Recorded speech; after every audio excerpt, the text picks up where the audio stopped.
Welcome to Our Girl Relationships. We talk about the problems people face in their day to day lives. Let's start with the video. I ran into a ghost from my past today. Honestly, I've been hoping for this to happen for a very long time, but now that it had happened, I don't know what to do. I can't talk to anyone in my life about it because I know exactly what they will tell me, and I don't want to do that. Time for some context, I guess. I met my ex-fiancé 2 years ago and we hit it off immediately. We had met at a mutual friend's party, and I remember being struck by her beauty and intelligence. As we talked, I realized that we had so much in common. We loved the same movies, books, and music, and we had similar goals and aspirations. We went on our first date a few days later, and it was magical. We laughed, talked, and walked around the city, feeling like we had known each other for years. As our relationship grew, we talked about our future together. We dreamed of traveling the world, starting a family, and building a life together. She wanted kids and was pretty strong on this matter from the beginning of our relationship. I hadn't thought of having kids at that point in my life, but I wasn't opposed to it. And hearing her talk about how wonderful it would be to have a family together made me start wanting children as well. I was the happiest man alive. I felt like she was making me the best version of myself. On our first anniversary, we got engaged on a beautiful beach in Hawaii, and we were thrilled to start planning our wedding. We spent countless hours discussing the details, the venue, the flowers, the food, the music. We were excited to celebrate our love with our friends and family. But then everything fell apart. 2 days before our wedding, she called me and told me that she couldn't go through with it. She didn't give me a reason and hung up before I could have said something. I was left confused and heartbroken. I tried to call her, but her phone was turned off. I went to her apartment, but she wasn't there. It was like she had disappeared into thin air. She had deleted all her social media accounts as well, and despite begging and pleading with her friends to tell me where she was, all of them said that she had told them she couldn't go through with the wedding and we shouldn't try to find her because she was happier wherever she was. I was devastated. I couldn't eat or sleep, and I felt like my life had lost its meaning. I had no idea what had gone wrong, and I couldn't stop blaming myself. I had thought that we had a happy relationship, but I realized that I had missed some signs. She had been distant and distracted in the weeks leading to the wedding, but I had attributed it to stress and exhaustion. I mean, even I was distracted and nervous. I played every conversation we had over and over in my head, hoping to find a clue I had missed, but I couldn't think of anything. She was just gone. The life I had dreamt of for almost 2 years had just slipped away from me, and I didn't even know whom to blame. People told me lots of things. Many people said that she must have fallen in love with someone else. But I wouldn't listen to a word against her. I was madly in love with her. As time passed, I tried to move on with my life. I dated other people, got a new job, and moved to a new city. I tried to forget about her, but I couldn't. She had left a permanent mark on my heart, and I couldn't shake off the feeling of emptiness and regret. I kept hoping to run into her one last time, just so I could ask her what went wrong. I spent many sleepless nights wondering if she was safe and happy. Every time I got a text or call from a number I didn't recognize, I used to hope it was her, but she never reached out to me. It has been 6 years since our broken engagement, and I've had no contact with her since then. But something happened today that has turned my life upside down. I'm on vacation in Hawaii. I was sitting at this small shack by the beach enjoying my beer when I saw her. At first, I thought I was imagining things, but it was her. My heart started racing and I felt like I was going to faint. She had 2 children with her, a boy and a girl, and they were playing together in the park. The sight of her with children sent me on a roller coaster ride of emotions. I don't think I can ever explain how hard it was not to just run to her and hug her, but I knew I had to be level-headed. I spent the rest of the day following her, trying to figure out where she lived. It wasn't hard. She lived in a small house on the outskirts of the city in a quiet neighborhood. I parked my car a few blocks away and watched her from a distance, trying to gather the courage to approach her, but I couldn't do it. I was parked in that spot for hours, and after it got dark, I saw a car pulling over in the driveway. My heart skipped a beat. A man stepped down and made his way to the door. My ex opened the door with one of the kids in her arms and hugged him. They were a family. It was gut-wrenching. So she had just moved on. She has a family of her own now and seems to be happy. Apparently, I'm the only idiot still hung up over her wanting answers. I drove away and spent almost the entire night at the spot where I saw her. I wonder if she'll come back here again tomorrow. I know that I should probably leave her alone, but I just can't get rid of my curiosity. I don't want to ruin her family or anything. I just want answers. I'm wondering if I should go up to her and try to talk. Maybe she'll come back to the same spot tomorrow, or maybe I could show up at her place. I'm extremely conflicted and would love any form of advice. WIBTA if I go up to her and demand answers about what happened? Update 1. I can't believe my first ever Reddit post got so popular. I really appreciate all the insights that you guys have provided in the comments. A lot of people have told me that I should just leave her alone and let go of the past. I agree that I should do that, but it's been 6 years and I've still been unable to let go. I don't think I can ever let go unless I get some closure. A lot of you have said that I shouldn't show up at her house as that might scare her. You guys are probably right. I plan on staying here for 5 more days, and I'll just hope that she shows up at that spot where I saw her again. I truly have no intention of ruining her family or scaring her. I just want some answers. Wish me luck. I'll make sure to drop in an update if I see her and we get to talk. Update 2. I waited in the same spot for 4 days and almost gave up all hopes of ever seeing my ex again, but I guess fate took a liking to me today and I saw her. I was hit by a wave of anxiety the moment I saw her. I had imagined this exact situation so many times, but now that it was finally here, I couldn't bring myself to move out and go up to her. I somehow managed to gather every last bit of courage I had and walked up to her. I called out her name from a distance and she turned around to look at me. She looked like she had seen a ghost.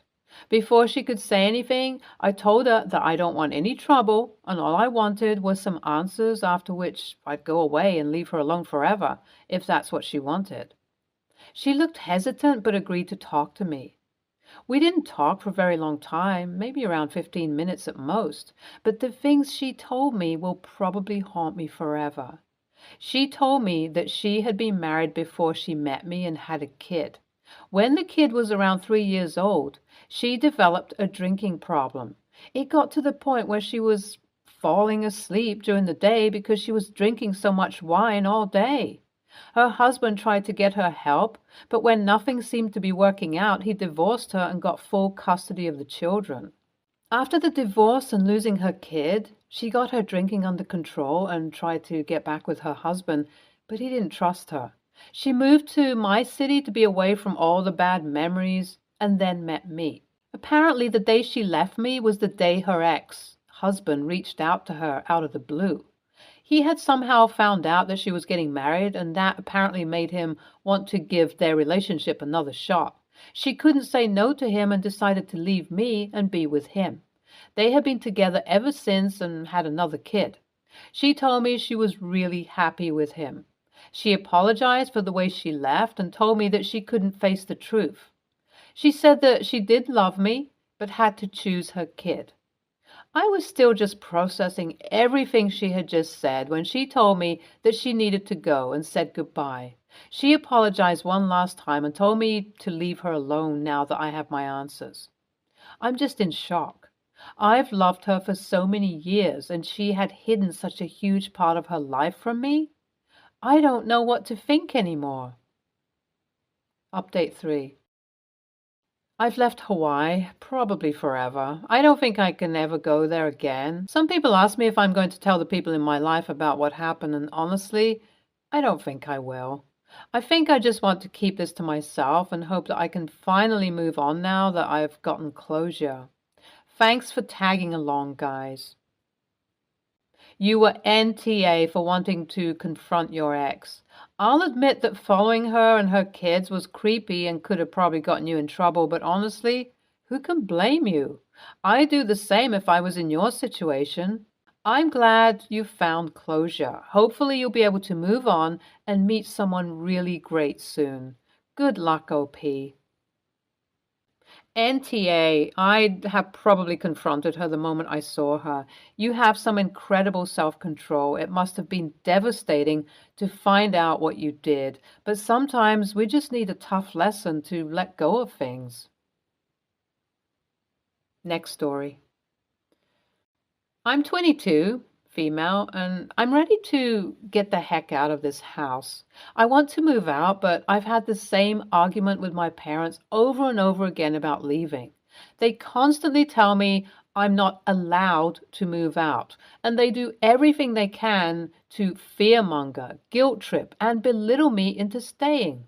So I've already decided that I will be leaving and not telling them as a result of their own actions and behaviors. I have many other reasons for leaving, and if you're curious about it, you can check my profile for more context clues. Anyway, I plan on just walking out the door and leaving when everyone is not around and busy so no one can stop me. I have a text message already prepared to send to them once I'm good distance away from them. The thing is, they've given me the responsibility of cooking, cleaning the house, doing the laundry, and also taking care of my siblings, feeding them, getting them ready for school, making them do their homework, etc. My father is always yelling at me to be outside to pick up and take my brother to the school stop every day. When I go through with my plan, I will be taking my sibling to the bus stop one last time and then leaving. This will leave every responsibility, including picking my sibling up from school bus, on my parents' shoulders. I truly believe none of this is my responsibility in the first place. I completely agree with the idea of doing chores around the house, but demanding that your oldest child becomes a full-time maid, chef, third parent, and more to make your life easier does not seem at all my responsibility. AITA if I leave without saying anything for my own safety, but leave them to take on everything they put on my shoulders unexpectedly? Edit. I would like to thank everyone for their support and kind words. My sibling is young and the child they adore no matter what. They will be safe and I will ensure they are safe even when I'm gone. My entire worry in this post was leaving them to get picked up by my parents, but you guys have reassured me that it's definitely okay as long as I tell them far ahead of time. I plan to tell them almost 7 to 8 hours ahead, so they'll have plenty of time to prepare and handle it. I completely hope you go through with this. You do not owe them anything. You're definitely not responsible for their children. I had to sneak out of my parents' house at your age while they were at church. I told them I was taking a different car because I'm late and still getting ready. There was no amenable way of leaving, just an unhappy, trapped adult. And they will be furious that they are losing their servant child. They sound absolutely toxic. I promise you'll be so much happier with freedom. I hope the best for you. NTA. NTA for leaving, but please make arrangements so that your brother is not left unattended at the bus stop when he gets dropped off after school on the day you leave. None of what you are describing or hinting at is his fault. NTA, make sure you take important papers. Any money you have, empty any bank accounts, quietly make a bag of clothes and other essentials and hide it outside. Depending on the country, you should tell the police that you are willingly leaving an abusive situation. That way they won't accept a missing person report. Be careful and safe. Next story. I, male, 27, moved in the same city as my sister, female, 33, and her family. For a month now, she'd call me at 3 p.m. and tell me she'd be at the bar for a couple of drinks and to get away from the kids and the house and responsibilities and so on. Then ask me to come pick her up and drop her off at home. Her husband is usually on a long shift when this happens, and the kids are usually with their aunt, my sister's friend. I was fine with that. I didn't agree it was the best way to unwind, but I just went along and did what she asked. Well, yesterday she called me again to come pick her up and take her home. However, this time she sounded drunk, like she had more drinks than she was supposed to. I got in my car and drove to the bar, then saw her arguing with some folks there. She was obviously drunk. I grabbed her stuff and told her to get up so that we could leave, but next thing I knew, she started lashing out at me, asking who the frick I was and claiming she never met me. I told her to cut it out and come with me, but she refused and started yelling, saying I was trying to rob her by taking her purse and phone. Some guys got involved, and I was told to leave even after I showed them identification that proved we were family. I was pissed. I sat in the car and called her husband. I told him where she was and said that he needed to come pick her up. He was both shocked and livid. I went back home and went about my day. The next morning I woke up to a loud knocking on my door. It was my sister, and she was furious. She started yelling at me, saying I messed up by calling her husband and not only telling him where she was, but telling him to go get her when I was supposed to do that. I said I was there, but she acted like I was a stranger. She said that I screwed up, exposed her, and caused a huge problem between her and her husband. I said it wasn't my fault. She was hanging out in a bar drinking while leaving her kids at home, and that she should have been honest with her husband. She said I don't understand and that I don't get to dictate how she lives her life. We argued, then she left. She got our parents to call me to scold me for exposing her instead of being there for her, since she's obviously going through stuff. Things are a mess now. AITA? NTA, you can't pick up a grown adult if she refuses to go with you. Calling her husband was the only reasonable thing to do. If she didn't want to reveal her drinking to him, she shouldn't have gotten so drunk that she threw a tantrum and pretended not to know you when you tried to do as she asked. Make sure your parents have the whole story. She probably told them an edited version. Then ask her what the hell you were supposed to do when the bar was forcing you to leave without her, because she wouldn't admit she asked you to come get her. NTA, what did your sister expect you to do? You went to pick her up at her request. Your sister pretended she didn't know you. At that point, your options were 1. Risk getting your nose broken in a bar fight or risk getting arrested for trespassing.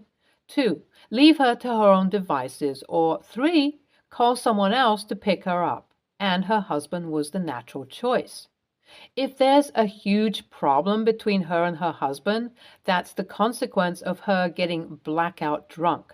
And while your sister is right that you don't get to dictate how she lives her life, she can't invite you into her life, pop off in the manner that she did, and then expect you to throw your hands up and do nothing. Your sister sounds like she needs some serious treatment. I hope she gets it in time. NTA, at all. She clearly has a drinking problem, and if she's doing this regularly, she's not taking care of her kids. You've been driving her home for a month. Most people would not agree to act as a free taxi service for a drinker. You have done a lot for her, and she has not appreciated it. Of course, you did nothing wrong when you called her husband. She was drunk, and it's unsafe to be a drunk woman without transportation. She created major problems for you at the bar. You have no choice but to call her husband. You do get to tell her how to live her life when she is asking you to help her do it and causing problems for you with strangers. She's 100% responsible for the problems with her husband. It sounds like she's in denial about how serious her drinking is. Like most people who drink too much, she's not taking responsibility for her behavior. Stay tuned for more stories from our girl relationships.